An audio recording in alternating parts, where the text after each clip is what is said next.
Good morning and welcome to this video presentation which describes the method or program I devised myself soon after I first got diagnosed with type 2 diabetes. I am an Indian born and live in the United States. I stand at 5 feet 3 inches and do not smoke nor drink alcohol. I am an engineer by profession and do not possess any medical degrees. I was first diagnosed with type 2 diabetes at the age of 51 in the December of 2014. This was part of the regular checkup and I was shocked to hear the bad news. The doctor told me to get enrolled in a diabetes educational program and also stated that I need to be on medicines for a long time to come as my sugar levels were very high. My hemoglobin A1C level stood at 8.8, which is not a good news for me. I asked myself, what should I do? What are my options?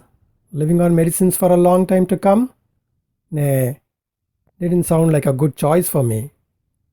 I knew a few friends and family members who are diabetic and what their miseries are with the medicines, with the insulin injections, and especially with food, not knowing what to eat or what not to eat and how much to eat. Different doctors stipulate different set of recommendations. What did I do? I stopped taking the medicines and I then started looking for alternatives. I then started my own research. I talked to a few diabetics, looked at the internet for help, watched some videos on YouTube, as well as looked at blogs and started devising my plan. Assessing the information I gathered till then, it gave me a gut feeling that my diabetes can be cured, or you can even say it can be controlled. With this determination and trust in myself, I went ahead and started detailing my program. Did I carry any risks? Of course, the risk of avoiding the medicines as prescribed by my doctor. And to add, I did have the uncertainty hanging in the air of whether my levels will decrease or will it increase. Also, there were some challenges as to how long it will take to improve or will it have any side effects. I have seen some people do some crazy little things to change their levels in as few as 3 to 6 weeks. But I wanted to be safe and have some beneficial results at the same time. So I devised a plan for 6 to 8 months and I would rather go slowly to minimize the risk or any side effects on my body. Let me tell you one thing. This program is designed with my own ideas and is not part of any other program existing in the world today. So the first step is to understand about the disease itself. What caused it in the first place? The diet added to it was less activity that may have led to that unwanted fat in my body. So what can cure it? Again, the diet combined with some exercises. Sounds crazy though, yeah. Some of the research being done today points out to this understanding. Looking at the overall action plan, I thought I needed to fix my past and have a control on my future. My stating about fixing the past involved recollecting as to what my lifestyle was and at the same time try to get rid of that unwanted fat which has been residing in my body for the last 50 years. In future, I needed to watch what I am eating and how much I am going to eat, as well as use that couch as little as possible. I mean, stop being lazy. This all led me to believe that a combination of a good diet plan along with a good exercise plan can put my life back to normal. Before I go into the details of the plan, let's look at the 5 tricks of this trade I formulated myself. The first trick is to reduce weight. This is important. Remove that unwanted fat from your body. Also remove that unwanted fat from your internal organs as well. Wow, what does that mean? Go for a crazy but controlled lifestyle. Way back in school in physics class, I learned about the laws of conservation of mass. This is exactly it. The second trick is to say no to some of the things I loved in the past. Say no to sugars or sugary drinks. Replace raw sugars with honey and maple syrup. This at least can fulfill part of my sweet tooth. Eat less of those items which tend to pick up the blood sugar levels, such as rice, wheat, potatoes, etc. Use less oils and eat less fried foods. The fourth trick is to eat more. What? Say it again? Yeah. Eat more of fiber, whole grains, oats. If your staple food is rice as mine, then remove the starch as was done the old fashioned way. Yes, avoid the rice cooker. Do not forget to drink a lot of water. I use filtered water. What does that do? Less of chlorine, of course, and less of impurities entering the body via water. Lastly, add those secret recipes I'm going to share in a few moments. I started using olive oil and replaced part of my rice and wheat intake with millets. With these 5 tricks in mind, I devised my diet and exercise plans. On the face of it, these plans may look crazy or difficult to start with, but as time flied, I got used to them as well as got addicted to some parts of the plan. Trust me, they are not difficult. Without wasting much time, let's look at the exercise plan first. My morning starts with a visit to the gym on an empty stomach, and I'm on to the treadmill for a full 40 minutes. I try to burn at least 400 calories. In the afternoon, I do a few sit ups and squats. Luckily, there is a gym closer to my workplace. In the evening, I go for a brisk walk in the open. Isn't that simple? But watch the calories burning. 400 in the morning, about 100 in the afternoon, and another 100 to 150 in the evening. That's a good amount.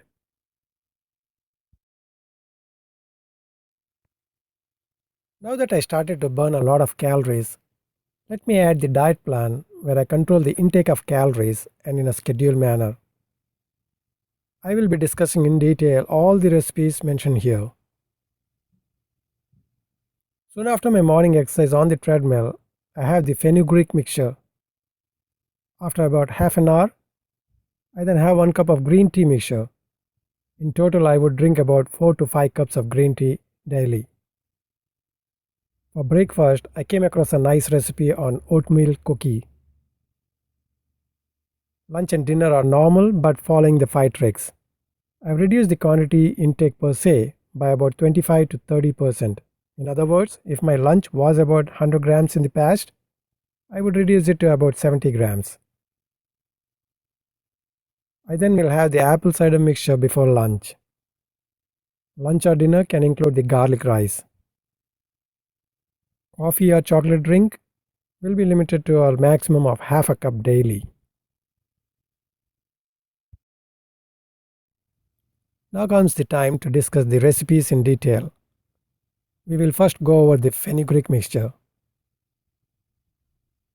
For the fenugreek mixture, purchase the seeds and grind it to a powder. The night before, add 1 tablespoon of this powder to a glass of water. Stir it and keep it aside. Next morning, the powder turns into a very thick paste. Have it along with the water. Do not discard anything in the glass. This is important. To make the green tea mixture, take a bowl and add 2 tablespoons of oolong green tea. They claim that oolong green tea has ingredients that can cut fat about 2.5 times more than the regular green tea. Make small pieces of cinnamon stick and add 1 tablespoon to the bowl along with 4 to 5 bulbs of cloves, 4 to 5 cardamom whole bulbs, and 1 tablespoon of lemongrass. Pour 1 cup of hot boiling water and let it reside for about 10 minutes. Strain the mixture and drink the liquid. Do not discard this mixture. It can be reused for another 4 to 5 times in the day. Prepare fresh mixture early in the morning. Next, I'll discuss the recipe for making the breakfast cookies. In fact, I've adapted this recipe I found from Avocado Central website. I've altered this recipe to suit my needs. I've additionally added 3 tablespoons of freshly ground cinnamon and 5 tablespoons of unsweetened cocoa powder. I've replaced the brown sugar with 1/4 cup of raw honey.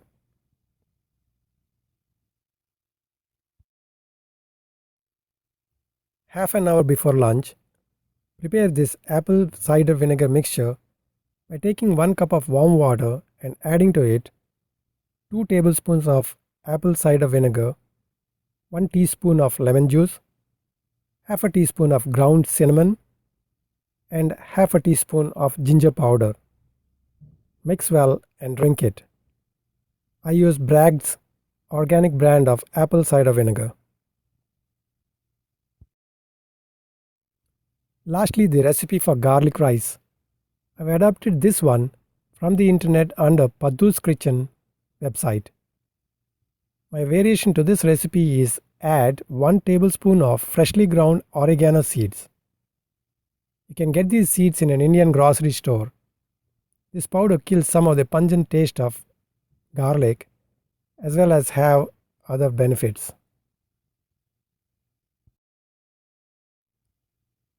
My plans required some patience and not to expect any results overnight. I kept going on for about 9 months before I saw the doctor for the first follow-up checkup. I wanted to check the levels and get an idea of how my plans were working.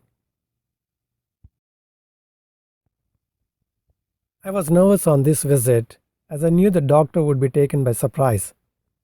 He expected that I was continuing with the medication as well as gotten enrolled in a diabetic education program as was suggested by him 9 months back. I had to tell the doctor that I wasn't following both of them and he was not happy with my modified lifestyle. I had to update him with what I was currently doing, but he kept saying he would not comment until we got the blood work results. Guess what? The results were encouraging. My blood glucose level came down as well as the hemoglobin A1C level. The next day I received a mail from the doctor congratulating me. He wanted me to continue with my design program and see him in 3 months' time. I then continued with my program, keeping the exercise plan unchanged. The diet plan also remained unchanged. I then scheduled the second follow-up visit. After giving another 3 months on my plan, I revisited the doctor to check on my progress. My hemoglobin A1C level went down further, so did my weight. The blood work results were good, but the doctor advised me against reducing my weight any further. In fact, he wanted me to increase my weight a little bit. Based on the doctor's advice, I cut down on the exercise plan. I now have a relaxed plan. The diet plan schedule remained practically unchanged, except that the quantity has been increased for lunch and dinner. I will be rescheduling the next visit in 6 months. I just want to let you know that for a long time, I also had high cholesterol levels and would not come down no matter what I did without medication. With this current program of mine, I do see that the total cholesterol levels have come down and they now seem to be under control in the 200 level mark. At this moment, I cannot say which part of my program had controlled these levels. The reason I made this video is to share whatever knowledge I gathered and the experiences I had in trying to control this disease. I would be more than happy if this video do benefit someone out there. This is only for information purpose, and let me state that I do not represent any organization nor firm. Hey, sorry you couldn't see me. Why?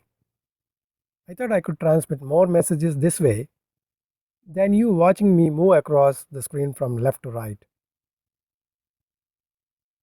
Lastly, I would like to thank you for watching, and I hope that you have a wonderful life.